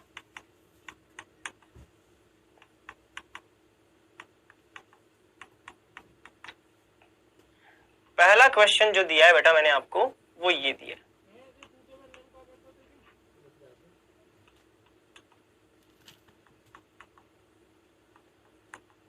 ये दिया है।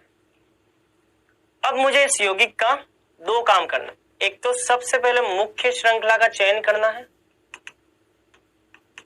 और दूसरा मुझे करना है यहां पे अंकन। क्या करना है बेटा? अंकन करना है। चलो मुख्य श्रृंखला का चयन करने का नियम क्या? आ जाओ। मुख्य श्रृंखला का चयन कैसे करते हैं? सबसे अधिक क्रियात्मक समूह वाली श्रृंखला, बहुबंध वाली श्रृंखला। अरे भैया इस उदाहरण के अंदर तो ना तो क्रियात्मक समूह दिखाई दे रहे मुझे। क्रियात्मक समूह कहीं दिखाई दे रहा है क्या? क्रियात्मक समूह कहीं है ही नहीं। क्या यहाँ पे कहीं बहुबंध है, द्विबंध या त्रिबंध है? अरे नहीं भैया, द्विबंध या त्रिबंध भी नहीं है। अब क्या करें? तो भैया ना तो मुख्य क्रियात्मक समूह, ना द्विबंध त्रिबंध है, बहुबंध भी नहीं। सबसे ज्यादा कार्बन संख्या वाली कार्बन श्रृंखला, सबसे ज्यादा कार्बन संख्या वाली कार्बन श्रृंखला, सबसे ज्यादा कार्बन संख्या 1 2 3 4 5। यदि मैं सीधी कार्बन श्रृंखला ले लेता हूं तो इसमें कितने कार्बन आएंगे? 5 कार्बन आएंगे। अब कोई बच्चा बोलेगा सर मैं एक काम करता हूं, मैं यहां से ऊपर चला जाता हूं, तब भी 5 कार्बन आएंगे। सर तीसरा बच्चा बोलेगा सर मैं एक काम करता हूं, यहां से नीचे चला जाता हूं, तब भी 5 कार्बन आएंगे। आप चाहे सीधे जाओ, आप चाहे नीचे की तरफ आओ, आप चाहे ऊपर की तरफ जाओ, आप कहीं भी जाओ, कार्बन संख्या हमेशा क्या रहेगी, 5 ही रहेगी। तो कार्बन संख्या के झंझट ही नहीं है, आप सीधी श्रृंखला ले सकते हो, आप कोई भी श्रृंखला ले लो, है ना, कोई दिक्कत नहीं। चयन हो गया। चलो अब कार्बन श्रृंखला का चयन हो गया, मुख्य श्रृंखला का चयन हो गया। अब मुख्य श्रृंखला के चयन के बाद हम क्या करते हैं, अंकन। देखो अंकन कैसे करते हैं, अंकन कैसे करते हैं, मुख्य क्रियात्मक समूह को निम्नतम अंक और बहुबंध को निम्न। अरे भैया मुख्य क्रियात्मक समूह और बहुबंध, क्रियात्मक समूह नहीं है, बहुबंध नहीं है, तो अंकन के लिए इन दोनों को देखने की जरूरत नहीं। चलो अब हम क्या करें, ये भी नहीं है, बहुबंध है ही नहीं। अब हमने प्रथम प्रतिस्थापी के लिए निम्नतम अंकन, प्रथम प्रतिस्थापी के लिए निम्नतम अंकन। चलो यहां से अगर मैं 1 लिखूं तो ये जो प्रतिस्थापी है इसको 2 मिलेगा, बहुत अच्छी बात है। इसका मतलब प्रतिस्थापी को अंक क्या मिल रहा है, प्रथम प्रतिस्थापी को अंक 2 मिल रहा है। यदि वहां पे मैं 1 लिखूंगा ना तो आने वाले पहले प्रतिस्थापी को अंक, द्विबंध त्रिबंध बहुबंध भी नहीं, सबसे ज्यादा कार्बन संख्या वाली कार्बन श्रृंखला, सबसे ज्यादा कार्बन संख्या वाली कार्बन श्रृंखला, सबसे ज्यादा कार्बन संख्या 1 2 3 4 5। यदि मैं सीधी कार्बन श्रृंखला ले लेता हूं तो इसमें कितने कार्बन आएंगे, 5 कार्बन आएंगे। अब कोई बच्चा बोलेगा सर मैं एक काम करता हूं, मैं यहां से ऊपर चला जाता हूं, तब भी 5 कार्बन आएंगे। सर तीसरा बच्चा बोलेगा सर मैं एक काम करता हूं, यहां से नीचे चला जाता हूं, तब भी 5 कार्बन आएंगे। आप चाहे सीधे जाओ, आप चाहे नीचे की तरफ आओ, आप चाहे ऊपर की तरफ जाओ, आप कहीं भी जाओ, कार्बन संख्या हमेशा क्या रहेगी, 5 ही रहेगी। तो कार्बन संख्या के झंझट ही नहीं है, आप सीधी श्रृंखला ले सकते हो, आप कोई भी श्रृंखला ले लो, है ना, कोई दिक्कत नहीं। चयन हो गया। चलो अब कार्बन श्रृंखला का चयन हो गया, मुख्य श्रृंखला का चयन हो गया। अब मुख्य श्रृंखला के चयन के बाद हम क्या करते हैं, अंकन। देखो अंकन कैसे करते हैं, अंकन कैसे करते हैं, मुख्य क्रियात्मक समूह को निम्नतम अंक और बहुबंध को निम्न। अरे भैया मुख्य क्रियात्मक समूह और बहुबंध, क्रियात्मक समूह नहीं है, बहुबंध नहीं है, तो अंकन के लिए इन दोनों को देखने की जरूरत नहीं। चलो अब हम क्या करें, ये भी नहीं है, बहुबंध है ही नहीं। अब हमने प्रथम प्रतिस्थापी के लिए निम्नतम अंकन, प्रथम प्रतिस्थापी के लिए निम्नतम अंकन। चलो यहां से अगर मैं 1 लिखूं तो ये जो प्रतिस्थापी है इसको 2 मिलेगा, बहुत अच्छी बात है। इसका मतलब प्रतिस्थापी को अंक क्या मिल रहा है, प्रथम प्रतिस्थापी को अंक 2 मिल रहा है। यदि वहां पे मैं 1 लिखूंगा ना तो आने वाले पहले प्रतिस्थापी को अंकन 2 मिल रहा है, प्रथम प्रतिस्थापी को अंकन निम्नतम मिलना चाहिए।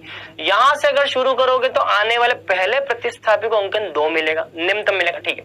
अब मान लो किसी बच्चे ने यहां से चालू किया, यहां से 1 2, यहां पे ये जो प्रतिस्थापी है ना, इन दोनों प्रतिस्थापी को भी अंकन क्या मिलेगा, यहां से भी 2 मिलेगा। तो भैया अब चक्कर पड़ गया, वहां से चालू करें या यहां से चालू करें, कहां से चालू करें, क्योंकि वहां से भी पहले प्रतिस्थापी को 2 मिल रहा है, यहां से भी 2 मिल रहा है। अब क्या करें, ऐसी कंडीशन में बेटा क्या लिखा, देखो जब ये वाला नियम फेल हो जाए ना, ये ना हो, तो फिर ये देखो, सभी प्रतिस्थापियों हेतु निम्नतम अंकन समूह, सभी प्रतिस्थापियों हेतु निम्नतम अंकन समूह, इन सभी प्रतिस्थापी के लिए निम्नतम अंकन समूह क्या है। चलो सभी प्रतिस्थापियों के लिए निम्नतम अंकन समूह, चलो यहां से अगर करोगे, देखो इस प्रतिस्थापी को 2 मिल गया, 3 4, इन दोनों को क्या मिलेगा, इनको 4 4 मिलेगा, 4 4, बहुत बढ़िया। चलो और अगर मैंने मान लो यहां से किया तो 1 2 3 4, इसको क्या मिलेगा 4, इन दोनों को क्या मिलेगा 2 2। तो भैया इन दोनों प्रतिस्थापियों को 2 2 मिला और इस वाले प्रतिस्थापी को 4 मिला। क्लियर, 100%। अब मुझे एक बात बताओ, दोनों में से निम्नतम अंकन समूह कौन सा है, इन दोनों में से निम्नतम अंकन समूह कौन सा है। देखो पहला वाला अंकन दोनों में समान है, लास्ट वाला अंकन दोनों में समान है, ये वाला अंकन दोनों में अलग अलग है, ये 2 है और ये 4 है। निम्नतम कौन सा, ये वाला निम्नतम है, ये निम्नतम है बेटा, ये निम्नतम है। मतलब कि ये लाल पेंसिल से जो अंक किया वो निम्नतम है, लाल पेंसिल वाला क्या है, ये लाल पेंसिल वाला निम्नतम है, और काली पेंसिल से जो मैंने अंकन किया है, काली पेंसिल वाला गलत है, ये निम्नतम नहीं है। हटा दो, ये आ जाएगा। इस तरीके से बेटा यहाँ पे क्या हो जाएगा, अंकन। तो ये अंकन ऐसे आ जाएगा बेटा। तो मुख्य श्रृंखला का चयन हो गया और अंकन भी हो गया। चलो दूसरा, अब आते हैं सेकंड। दूसरा क्या है देखो, CH2 द्विबंध CH, CH2 CH CH। चलो इसको मैं लिखता हूं, CH2 द्विबंध CH, CH2 CH, CH द्विबंध CH2, CH2 CH2 CH3, CH2 CH2 CH3। चलो सबसे पहले क्या, सबसे पहला काम क्या, मुख्य श्रृंखला का चयन। बहुत बढ़िया, सबसे पहले मुख्य श्रृंखला चयन। चलो मुख्य श्रृंखला कैसे निकालते हैं, मुख्य कार्बन श्रृंखला के लिए क्या देखते हैं, सबसे पहले मुख्य कार्बन श्रृंखला के लिए क्रियात्मक समूह देखते हैं। यहाँ पे कोई क्रियात्मक समूह है ही नहीं। अरे भैया यहाँ पे कोई क्रियात्मक समूह नहीं, यहाँ क्रियात्मक समूह नहीं है। क्रियात्मक समूह के बाद देखते हैं हम, क्रियात्मक समूह के बाद हम देखते हैं क्या, बहुबंध। सबसे अधिक संख्या में बहुबंध वाली कार्बन श्रृंखला, सबसे अधिक संख्या में बहुबंध वाली कार्बन श्रृंखला, सबसे अधिक संख्या में बहुबंध वाली कार्बन श्रृंखला। देखो अगर मैं सीधी कार्बन श्रृंखला का चयन करता हूं तो कितने बहुबंध आएंगे, एक बहुबंध आएगा। यदि मैं ये नीचे की तरफ कार्बन श्रृंखला का चयन करता हूं तो यहाँ पे कितने बहुबंध आएंगे, एक बहुबंध और ये दूसरा बहुबंध। नीचे जाने पर बहुबंधों की संख्या क्या है, ज्यादा। बहुत बढ़िया। और अगर मान लो आपने ये वाली कार्बन श्रृंखला ली तो इस वाली कार्बन श्रृंखला में भी केवल एक ही बहुबंध आएगा, एक ही द्विबंध है। देखो इस लाल वाली कार्बन श्रृंखला में एक ही है। इसका मतलब सबसे ज्यादा बहुबंध कहाँ पे है, इस पर्पल वाली, ये काली वाली में बहुबंध ज्यादा नहीं है, लाल वाली में भी बहुबंध ज्यादा नहीं। इस श्रृंखला में बहुबंध एक और दो बहुबंध है। ये हो जाएगी मुख्य कार्बन श्रृंखला। चलो ये हो जाएगी मुख्य श्रृंखला। दूसरा यहाँ पे क्या करते हैं, दूसरा यहाँ पर अंकन करते हैं। चलो अंकन कैसे करते हैं, अंकन कैसे करते हैं, मुख्य क्रियात्मक समूह को निम्नतम अंक, क्रियात्मक समूह तो उस उदाहरण में है ही नहीं, क्रियात्मक समूह नहीं, प्रथम बहुबंध को निम्नतम अंक और सभी बहुबंधों के लिए निम्नतम अंकन समूह। प्रथम बहुबंध को निम्नतम अंक, देखो यहाँ पे एक लिखूं तब भी द्विबंध को एक मिलेगा, यहाँ पे एक लिखूं तब भी द्विबंध को एक मिलेगा। बहुबंध को किसी भी दिशा से आप अंकन करो समान मिलेगा। तो बहुबंधों को अंकन दोनों दिशाओं से समान मिल रहा है, बहुबंधों को अंकन क्या मिल रहा है, समान। अब देखो प्रथम प्रतिस्थापी के लिए निम्नतम अंकन, प्रथम प्रतिस्थापी के लिए निम्नतम अंकन, ये देखो ये है आपका प्रतिस्थापी। इस प्रतिस्थापी के लिए निम्नतम अंक कहाँ है, देखो अगर मैं यहाँ पे एक लिखता हूं, यहाँ दो लिखता हूं, यहाँ तीन, तो ये पहले प्रतिस्थापी को अंकन कितना मिल गया, 3 मिल गया। लेकिन मान लो बच्चों मैंने यहाँ पे एक लिखा, यहाँ 2 लिखा, यहाँ 3 लिखा, यहाँ 4 लिखा, तो यहाँ पे 1 2 3 लिखने पर यहाँ 4, इसको क्या मिलेगा, 4 मिलेगा। आप मुझे बताओ यहां से जाने पर जो 3 मिलता है वो निम्नतम अंक है या फिर यहां से जाने पर जो 4 मिलता है वो निम्नतम है, कौन सा निम्नतम है। यहां से शुरुआत करके यहां जाओगे तो इसको 3 जो मिल रहा है वो निम्नतम है, या फिर यहां से जाने पर यहां जो 4 मिल रहा है वो निम्नतम है। सीधी सी बात है, 3 क्या है, 3 जो है वो छोटा है, 3 वाला छोटा। ये काली पेंसिल से जो किया है वो निम्नतम है। ये वाला अंकन सही है, ये लाल वाला गलत है, लाल वाला गलत है, लाल वाला गलत है। ठीक है, तो ये वाला सही, ये वाला 3 वाला सही है। तो ये हो जाएगा अंकन, अंकन भी यहाँ पे पूरा हुआ। चलो दूसरा हो गया। दूसरे के बाद आते हैं तीसरा, थर्ड वाले पे। चलो यहाँ आते हैं। सबसे पहले हम क्या करते हैं, मुख्य श्रृंखला का चयन। चलो सबसे पहला काम क्या, मुख्य कार्बन श्रृंखला, मुख्य कार्बन श्रृंखला। मुख्य कार्बन श्रृंखला का चयन कैसे करते हैं, देखो क्या लिखा है, सबसे अधिक क्रियात्मक समूह युक्त कार्बन श्रृंखला, सबसे अधिक क्रियात्मक समूह युक्त कार्बन श्रृंखला। ये रहा क्रियात्मक समूह और ये रहा क्रियात्मक समूह। यहाँ पे क्रियात्मक समूह है, एक क्रियात्मक समूह को शामिल करते हुए सबसे बड़ी कार्बन श्रृंखला ये रही। दोनों क्रियात्मक समूह को शामिल करना जरूरी है। ध्यान रखना बेटा, इसमें हम सीधी कार्बन श्रृंखला नहीं ले सकते। क्यों? क्योंकि नियम बोलता है कि आपको सबसे अधिक संख्या में सबसे अधिक संख्या में मुख्य क्रियात्मक समूह को शामिल करते हुए कार्बन श्रृंखला देखनी है। तो सबसे अधिक संख्या में ये वाला क्रियात्मक समूह भी होना चाहिए, ये भी होना चाहिए, दोनों क्रियात्मक समूह को शामिल करना है और सबसे लंबी कार्बन श्रृंखला का चयन करना है। जब भी आप आईयूपी से नामकरण करेंगे, मुख्य कार्बन श्रृंखला का चयन करेंगे, तो मुख्य कार्बन श्रृंखला के चयन में सबसे पहले आपको ध्यान रखना है सबसे अधिक संख्या में क्रियात्मक समूह को शामिल करते हुए कार्बन श्रृंखला का चयन करना। तो यही वो कार्बन श्रृंखला जिसमें ये क्रियात्मक समूह ये दोनों आएंगे। चलो ये हो गया। दूसरा अंकन। अंकन कैसे करना है? अंकन कैसे करना है? आ जाओ। अंकन करने का नियम क्या है? मुख्य क्रियात्मक, प्रथम मुख्य क्रियात्मक समूह को निम्नतम अंक, यहां से एक लिखोगे तब भी इसको एक मिलेगा, यहां पे एक लिखोगे तब भी इसको एक मिलेगा, दोनों को। ठीक है, क्रियात्मक समूह को दोनों दिशाओं से अंकन समान मिल रहा है। प्रथम बहुबंध को निम्नतम अंक। इस पूरी कार्बन श्रृंखला में मुझे कहीं पर भी बहुबंध नहीं दिखाई दे रहा है। बेटा ध्यान रखना, प्रथम बहुबंध को निम्नतम अंक उस बहुबंध को देना जो कि मुख्य कार्बन श्रृंखला में। ये वाला जो बहुबंध है ना, ये प्रतिस्थापी बेटा, ये मुख्य कार्बन श्रृंखला में नहीं, ये प्रतिस्थापी।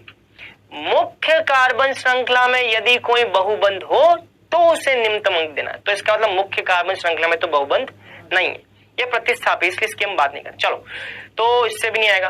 फिर बहुबंध है ही नहीं, ठीक है, बहुबंध की बात है। प्रथम प्रतिस्थापी को निम्नतम अंक, प्रथम प्रतिस्थापी को निम्नतम अंक। अगर यहाँ एक लिखता हो तो यहाँ पे दो, पहले प्रतिस्थापी को यहाँ से 2 मिलेगा, और यहाँ एक लिखता हूं तो यहाँ 2, यहाँ पे भी पहले प्रतिस्थापी को 2 मिलेगा। ये भी नहीं आ रहा है, ठीक है भैया, तो इसके बाद क्या करें? इससे भी नहीं आ रहा है। सभी प्रतिस्थापियों के लिए निम्नतम अंकन समूह, सभी प्रतिस्थापी के लिए निम्नतम अंकन समूह। देखो यहाँ पे एक लिख करके यहाँ 2 लिखोगे तो यहाँ 3 आएगा। दोनों प्रतिस्थापियों के लिए अंकन क्या आ रहा है? 2, 3, और यहाँ एक लिखोगे तो यहाँ पे 2 और यहाँ पे 3। तो भैया ऊपर से नीचे आओ चाहे नीचे से ऊपर जाओ, दोनों प्रतिस्थापियों को 2, 3 मिल रहा है। ऊपर से नीचे आओगे तब भी 2, 3 मिलेगा। प्रतिस्थापियों के लिए अंकन समूह दोनों दिशाओं से समान। बहुत अच्छी बात है। तो अब क्या देख लो, द्विबंध त्रिबंध ये तो मुख्य श्रृंखला में है ही नहीं, मुख्य श्रृंखला में द्विबंध त्रिबंध है ही नहीं। देखो मुख्य श्रृंखला में द्विबंध त्रिबंध कहीं नहीं है, ये तो प्रतिस्थापी, ध्यान रखना, प्रतिस्थापी में द्विबंध है, मुख्य श्रृंखला में द्विबंध त्रिबंध नहीं है। और लास्ट में देख लो प्रतिस्थापी तो अंग्रेजी वर्णमाला का क्रम, बहुत बढ़िया, प्रतिस्थापियों के लिए अंग्रेजी वर्णमाला क्रम। इस प्रतिस्थापी को हम बोलते हैं बच्चा मैथिल बोलते हैं बेटा। क्या बोलते हैं? मैथिल, इसको मैथिल बोलते हैं। और इस प्रतिस्थापी को मैं आपको बाद में सिखाऊंगा, इसको हम बोलते हैं बेटा एथिनिल बोलते हैं। तो देखो इस वाले प्रतिस्थापी का अंग्रेजी वर्णमाला में ई है और इस वाले प्रतिस्थापी का अंग्रेजी वर्णमाला में एम है। अंग्रेजी वर्णमाला में दोनों में से पहले कौन आता है? अंग्रेजी वर्णमाला में ई पहले आता है और एम बाद में आता है। मतलब कि इसको हम एक, अंग्रेजी वर्णमाला में जो पहले आता है उसको निम्नतम अंकन दो, फिर उसके बाद में 3 लिखो, फिर उसके बाद में इसको आप 4 लिखो, तो ये अंकन सही हो जाएगा बेटा। बाकी सब यहां से हट जाएगा, बाकी सब यहां से हट जाएगा, ये सब। तो ये वाला अंकन सही हो जाएगा, 1, 2, 3, 4, ये अंकन सही हो जाएगा। ये नाम कहां से आया? कई बच्चों के दिमाग में है ये नाम कहां से आया, ये मैं आपको आगे की क्लासेस पढ़ाऊंगा।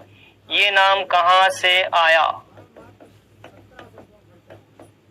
ये नेक्स्ट क्लासेस में आपको बताया जाएगा, ठीक है, बिल्कुल बेफिक्र रहो, अगली क्लासेस में आपको बताऊंगा, ठीक है। तो ये बेटा इस तरीके से अंकन वगैरह करते हैं। आप इन दोनों एग्जाम्पल को ट्राई करना, मैं आपको नेक्स्ट क्लास में इसका आंसर बताऊंगा, टाइम बहुत हो चुका है। अब आते हैं हम क्विज पर। क्विज का क्वेश्चन नंबर फर्स्ट आपकी स्क्रीन पर ये रहा। आईयूपीएसी नामकरण के दौरान सबसे पहले पद में होता है, बताइए क्या?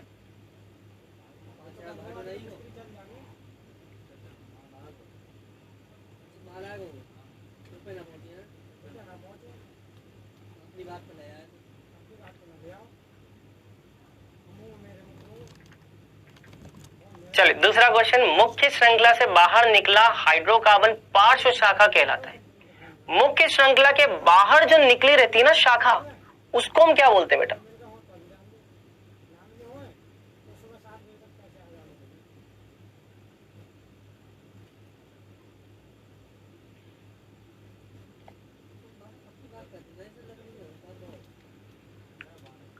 चलिए दोनों क्वेश्चन छोटे हैं, आपने कर लिए, छोटे छोटे क्वेश्चन है। आईयूपीएसी नामकरण के दौरान सबसे पहले पद में क्या होता है? मुख्य श्रृंखला का चयन। मुख्य श्रृंखला के बाहर निकला हाइड्रोकार्बन पार्श्व शाखा क्या होती है बेटा? प्रतिस्थापन, इसको हम बोलते हैं प्रतिस्थापन। तो आज हमने क्या पढ़ा? आज हमने आईयूपीएसी नामकरण के नियम पढ़े बेटा। मुख्य कार्बन श्रृंखला का चयन कैसे करते हैं वो मैंने आपको बताया, और दूसरा मैंने आपको बताया बेटा अंकन कैसे करते हैं। ठीक है, पैनल पे आपको होमवर्क मिल जाएगा। अगली क्लास में आईयूपीएसी यौगिकों के नामकरण वाले पद को हम देखने वाले हैं। चलिए बच्चों, आज के लिए इतना ही, मिलेंगे अगली क्लास में।